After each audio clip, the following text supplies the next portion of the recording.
Hi folks, and welcome to our lower body part 2 of our Beyond Melt Fall home self-care series. That's a mouthful, but yeah, welcome. I hope you have been exploring a little bit how to do your techniques most efficiently, and then I hope you also really went deep into exploring your core stabilization of part 1, what you can look out for to optimize it, what to look for in your alignment so your core is more optimally aligned. And today I'm actually going to focus on your joint mobilization of the lower body. And why we are doing that is because the more mobile and yet stable our joints are in our lower body, the better our upper body can have that good relationship with the earth. And we all live in gravity, there's no getting away from it. How can we use it more optimally? So this is a little bit building on your core connection. So the joint mobilization exercises are, you don't need any equipment for it, and that's actually really nice. But what I suggest to get the most out of this, obviously drink water beforehand, and then if you like, there's another YouTube in this email, a link for a softball foot treatment, or you can do any ball foot treatment beforehand, and just a quick one, even a mini foot treatment, doesn't have to be a big deal, just to have a little bit of more body sense and heighten your sensory awareness. It creates more connection and awareness in your subconscious mind to your center of gravity and center of gravity in relation to Earth. And then also you can do, instead of a foot treatment, if you like, do your rebalance sequence just to stimulate a little bit your core stabilizing mechanisms. Since we are upright and standing for this, it's nice to have good core connection. So, and then we're going to get started, but why are we doing that again? So I want you to really know the reasoning beyond that. The more you move your joints in an optimal way, the better your body knows the relationship of the center of gravity to the joints. Because the movement of your joints, there's a lot of nerve ending in your joints. That's generally why joints hurt, not often muscle, right? The joints hurt. And there's feedback to your brain where the joints are in space and in relationship to each other. And that feedback is heightened when you start moving through range of motion. So we will be doing that. And we also will establish a healthy relationship of your center of gravity over your foundation, which is your feet. So we want to stabilize our posture or our torso by toning muscle. And the difference, remember, when you are toning your muscle, like we do in our forced exhale, when we do our exhale with the s or sh or you can feel how your muscles slightly tone, but you are not changing the relationship of the position of bones to each other, right? You're not moving bones as you exhale, ideally. And that is the difference between toning and really engaging your muscle so much, where you're shortening the muscle. Because when we shorten muscle, then the relationship between, let's say, for example, your thigh bone and your pelvis will change. So what I mean by that, I'm going to show you that for a second here. If I stand up and I just tone my core, I can find an inhale, and on the exhale, I'm going to make my sound.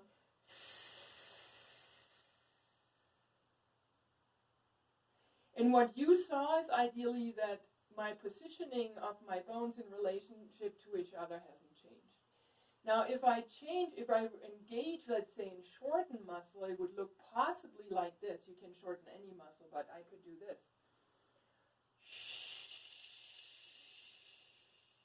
And so that means I'm now gripping my glutes, and I'm also shortening my belly. And you can see I overall get shorter, and that means my muscles are shortening. When I do this correctly, ideally, when you're inhaling and when you exhale and you just find tone, nothing changes except for you feel that your waistline is drawing in from all sides. Your pelvic floor is slightly lifting up from the back of your pubic bone, and you can have even your hands here, so it looks like this.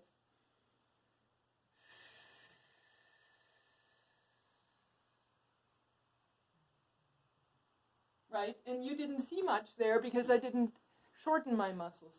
The thing, remember on the roller I said a little bit like with the tuck and tilt, it's like getting two directional length up through the top of the head and down through your pelvis. And here, when we're upright, it's up through the top of the head, a nice lift. And you could think of when I'm not doing that, looks like this, and when I do that, looks like this. See how my top of the head reaches up and my neck gets longer, and also I can relax my neck here because the vertebrae are stacked up more. So it feels actually really nice, and my waistline is getting longer as well. So I do that again. I'm going to let everything go. I might sit here. Then I'm going to bring my pelvis in a good relationship so that if I had water in the bowl of the pelvis, it would be sitting parallel to the floor, meaning the pubic bone and tailbone are right across from each other. And then you're going to find an inhale here. And on the exhale, I'm pressing my sit bones down a little bit, and I'm going to reach the top of my head up. It looks like this. And my waistline is getting longer. I feel spanning. So if anything, if you tone muscle correctly, the muscles are a little bit, you're getting longer in your structure, because as the muscles tone to center like this, you're getting longer, right? That tissue has to go somewhere. You're hugging your bones, and you create more space, almost like creating traction. So that's the principle that we're going to be using through this. And let me check if I forgot anything. No. So we're going to start with just mobilizing through our feet and our ankles a little bit. And the first part here will be that we move our foundation. So I'm going to be moving my feet, and I will do that under a stable core. My core is moving too, but I'm going to keep the tone in my core the entire time. So it's important that you don't over effort. If you over effort and really shorten your core, then you can't breathe. So this is for you to learn how to just have the optimal kind of tone in the core where you can just still breathe over it. Like me right now, I'm consciously drawing my belly in a little bit. I'm finding length, but I'm talking to you, no problem. You might have not heard any difference in my speech, and so I hope that you can find that as well. So that's the first part. So then we're going to start with standing up. You don't need a mat or anything. You can do this on carpet or a firm floor. If you haven't done a foot treatment first, and you haven't done an assessment, just a reassessment just now, just assess for a second by closing your eyes. And then just notice what it feels like standing with parallel feet, about hip-width distance apart, and then feeling into how your feet meet the floor. Ideally, they're even left to right, first of all. Ideally, it feels like they are on a parallel and not one is in front of the other. And ideally, the muscles in your legs are fairly relaxed, and your joints are blending seamlessly in with your rest of the leg. And overall, notice what it feels like also in the torso. Is your shoulder girdle heavy? Is your sternum depressed? You can work with that right now, just finding a little bit of that axial extension, meaning your pelvis. You can even bring your hands on the pelvis, reach it down, and then out of there, when you root down, you can rise with your ribs up out of it to feel like you're extending the top of the head towards the ceiling. So let's get started. And I'm going to step my left foot forward. So you're going to step your left foot forward, the right foot is back. And what we're going to be doing, I'm going to come over here a little bit. You're going to, in a controlled manner, find an inhale, and on the exhale, sh or s. Ideally, you find your core tone. You can have your hands on your pelvis. And then you're simply rolling out a little bit to the pinky toe side. See how my knee goes outside. And then also notice how I'm shifting my body a little bit forward. Now the shifting forward is up to you. Depends a little bit on how stable the ankles are. Both toes, both feet are pointing forward. So I'm doing that. You don't have to move much. And then I'm going to step my back foot forward and I'm going to roll to the inside. Notice that I'm shifting my entire pelvis, and my pelvis is never dropping water out on either side. It's always parallel to the floor. So I'm going to roll out, and now we're going to make it fluid, and I'm going to come in. So we're opening the outside of the foot, and you're going to also open the inside of the ankle here. And you're going to just do that 5 to 6 times, also when you practice that on your own.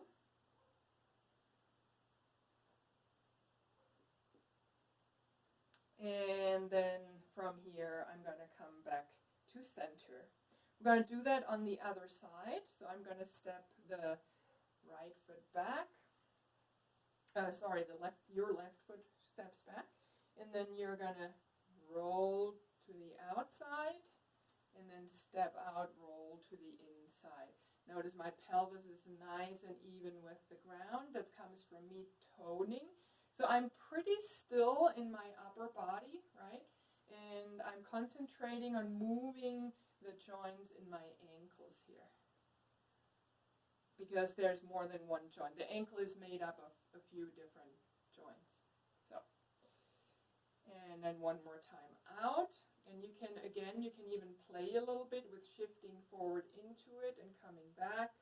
So experience where you are at with your body. Use that as an exploration as opposed to just following me along. You can play with it a little bit. And then we're going to do our next motion. So this was called the ankle tilt. Now we're going to do ankle rotations. And we're going to start on this leg again. So you can step the other one a little bit out to the side. And all we're going to do, so the feet are parallel, and you're going to lift the heel. Notice when I lift my heel, I'm not shifting any weight off that foot. I'm in anything, I'm leaning a little bit into the ball of the foot. And here I'm going to start making circles with my heel around the ball of the foot. So notice that I'm also moving my femur bone in my hip joint, so the knee makes a circle, and the foundation is my ball of the foot, and now we're going to go also the other way, and notice if that's harder for you, notice which muscles are working. So if this is too much to do it 5 or 6 times, do 2 or 3 repetitions, that's totally fine, but do it. And then from here, I'm going to come into center again. Going to go lift the other heel up, and we're going to start with circles again. And you're just really pressing down into both feet so that you can really stabilize. Keep your belly drawing in and up. Keep the top of the head reaching up. So nice and tall here. And then we're also going to go the other way. Very nice. And this will strengthen your muscles, and we're talking to the stabilizing muscles of your joints.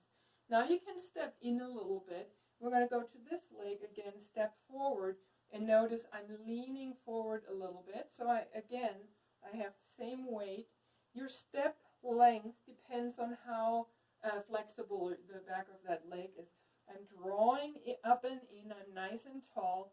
I have weight in the ball of the foot. How high can you bring your heel up? Is this easy or hard? The closer your foot is towards you, the higher you can bring the heel. And here I'm going to try and make circles.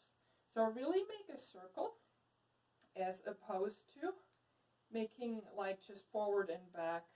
So this is for you to create now other direction, even range of motion through your joints, getting all the muscle fibers online that are stabilizing the joints in the lower body.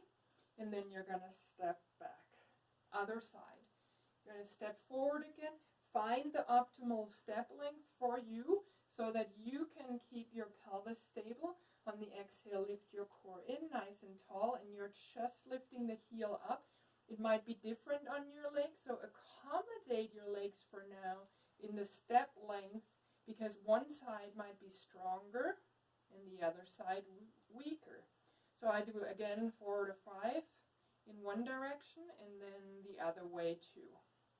So I'm not moving very fast. I'm going through the range of motion, ideally fluidly, but not rushing through it. And because you're learning a lot where your weaknesses are here. And then you can shake your legs out a little bit. And now I'm going to come forward just a tiny bit. You might not see my head so much anymore. But I'm going to step this left leg back. And notice now when I'm stepping back, it's not too big of a step. And if you're wider, if you're wider, theoretically, it's more stable. But whatever works for you. And then you're going to shift back. Notice when I'm shifting back, I'm pressing into my front leg. The knees almost straightens. And I'm now leaning into my back leg like I'm a water skier. And then I'm going to do knee circles again. And this might be challenging, so do just 2 or 3 if that works for you better. And you're going both directions. Really opening up, thinking about the heel making a circle around to the foot, and therefore the whole leg rotates. And then you can shake that leg out, and then the other side as well, same thing. So you're leaning back, remember, and then you're going to do your circle here.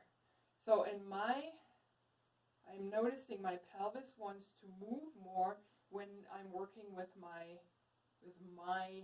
left leg. So I have some weakness in my left leg that I had knee surgery a couple of years ago. So I can feel that here, so I know I need to do this more than I do. And see how my pelvis wants to tip? Yeah. So you might experience that too, so make your step shorter, and then it's a little bit easier to stabilize as long as you keep your core engaged, 2-directional length. And then you can shake that out again too. So the next one I'm going to show you from the side, and you can even go to the wall for this. So what this is about is creating opening through the entire front line, even across here, and then even across the psoas. And what it looks like, I showed you that picture in our core class, and here, there's that deep core that comes from the foot all the way through the top of the head. I'm going to step my right foot forward and then the other one back, and then I'm doing my best to keep my pelvis level, and notice how my toes are flipped under. So and that might be even too much for you. So if you can't be here, just lower your knee down, and you can be at the wall. So pretend I have a wall here, and all you're going to do is bend slightly, and then think of pushing the carpet back behind you, and you will feel your quad is really engaged. And once you have that, on your next exhale, think of tucking your pelvis and really bringing the ribs back, and that will open your entire front line. And then you can go, now you're keeping that, and you're just 3-4 times bending, straightening your front knee. I'm thinking about bringing my core in nice and tall, so I have a really long line from the top of my foot all the way up the front, and I can feel that it's opening up my psoas muscle. And it's not a stretch. Remember, it's 2 directional length. So we're going to go other side. I'm going to just turn around. Remember, I have an imaginary wall here, so you can do that too. You're slightly bending the one knee, and then the other foot, you're flipping it over, right? You can always bring a folded blanket underneath the foot, because this might be really sensitive until you get used to it. And then here, I'm going to just really press back, like I want to reach the carpet back behind me and push it back, and then make sure that the pelvis is not dipping down, right? It's straight. Then from here, I'm thinking about tucking. Notice how I'm lifting a little bit my core in. I'm tucking my pelvis under. I'm drawing my ribs back. So what we don't want to do at the wall is this. Keep the ribs back and away. Draw the core away from the wall. And then just slightly bend and straighten. Every time you straighten, you'll feel a little bit more here, depending. And then after 4 and 5 times, you can let that go again. And then just walk your feet out here. All right, so now we're going to move up the line a little bit. And what that means, so we opened up the whole line already also, but now I want to concentrate on our knees a little bit more. And what that means is that I'm going to stand with my foundation now. And I'm going to do knee circles.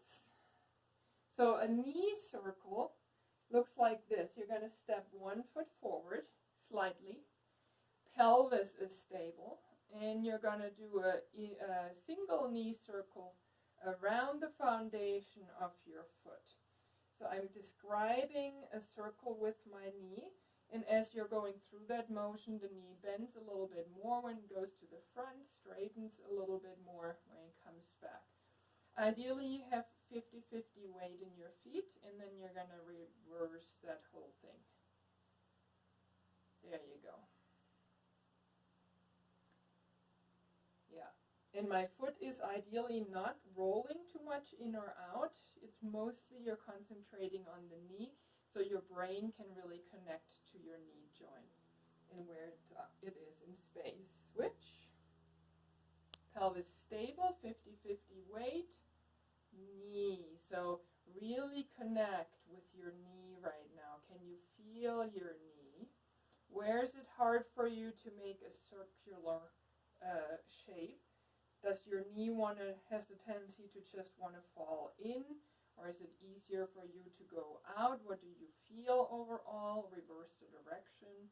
So you always go both directions because we want to stabilize our joints through the whole range of motion. So with those small movements, we're mostly working on stabilizing muscles. And notice that I'm stable in pelvis and feet. And then there's one part that's moving. So I'm concentrating on what's stable in order to have movement around those stable points, right? So that's the principle here. And then you can also let that go. Now we're going to do double knee circles. And you're going to be about width of a fist. And the feet are parallel. And I'm going to show you this first, and I'm going to do double knee circles. So that would look like this, right? A nice circular motion. And you're making it as big or small as you can. Ideally, the pelvis doesn't dip down. So when you're going to one side, you're not shifting the pelvis much. As much as you can, you're keeping the pelvis stable over your feet. Just like, and then reverse the direction. And you can also then, once you graduate a little bit and you have sensory awareness to where your knees are in space, you can do this without the fist. You can even use a ball between your knees here. And then you're going to go the other way. Really important for people that have knee problems is to get the right relationship between your lower leg bones and your thigh bones. and creating space and sensory awareness here. And then you can shake that out a little bit too. So now we moved up the line to the knees, and the last one is our hip. And this it looks a little bit different. If you need to for this, you might have because we're going to be on one foot only, standing on one foot, you can always have your roller, bring your fingertips on top. So notice the roller is obviously not firm, right? It's spongy. And when you're doing it, you want to have the roller on the side of the leg that you're going to be lifting up. So I'm going to lift this leg up, and the roller is in a comfortable position that I'm not leaning in. So when you see it, the roller gives when you lean in. So this is so for you to avoid to lean in. Here it becomes really crucial on your inhale, just finding a nice breath, and on the exhale, you're finding two directional length. So I want you to really ground through your standing leg without hyperextending. You can even slightly bend it. Keep the reach through the top of the head. First, just lift the heel without shifting weight. And then I have sensory feedback where I am in space, and I can get my leg up. And now what this is about is rotating your femur in your hip socket. And that comes from letting the the lower leg swing in and out. So my femur is rotating like this in my hip socket. If this is too hard for you, you can do that also laying on the floor on your back. So if that's too much, and ideally we go a little bit faster, like you're waving. So what we want to not do too much of, you will be doing it a little bit, but it's this, right? I'm not dancing here. I'm just letting that dangle. You can even create a little bit of circular motion both ways, and then bring that back down and shake that out. You will feel that you're engaging the muscles around your hip. So from here, same thing. And you will probably feel your sides are different. So if the roller isn't quite enough for you, you can always go to the wall, but same thing. If this is my wall here, and I don't have a roller, I'm going to have the wall on the side of the leg that I lift up. Just the fingertips, so I'm not leaning into the wall, I'm not pushing myself away. I'm here, fingertips on the wall, and then I'm just letting my leg kind of shake a little bit left and right. And you can also do, if you want, circles, and other side too. And I said, if this is a little bit hard for you, you can come to your back, and then same thing here, so that would look like this. And you're just mobilizing your femur. You can even let the leg hang down if that works better for you. But the motion is to get the leg rolled out your thigh and then in. You can see it expresses itself at my foot going in and out. And then same thing on the other side. And that's pretty loose actually. You're not holding too much. Let your body be a little bit more fluid. So when you're on the floor, it's about stabilizing from the core and then moving the leg in the hip socket. And that pretty much sums it almost up. I'm going to have one more thing, a little bit easier before we go to our assessment again. And you're going to stand hip width distance. Knees are slightly bent. They have to be bent in order to do this. And now really slow hip circles. So what you want to notice is when I do my hip circles, my pelvis stays level, and I'm slowly going forward and back.